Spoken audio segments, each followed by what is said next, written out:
Как же перестать контролировать и, наконец, расслабиться?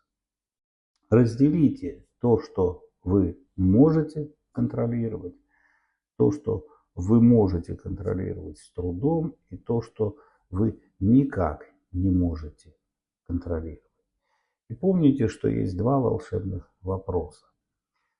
В этой ситуации что-то зависит от меня, и как-то я могу повлиять в этот момент на происходящее или нет.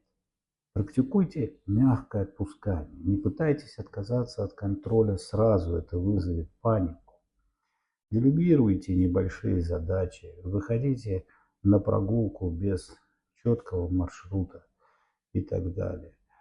Осознайте то, что вызывает и запускает вашу тревогу, и, наконец, практикуйте практики расслабления.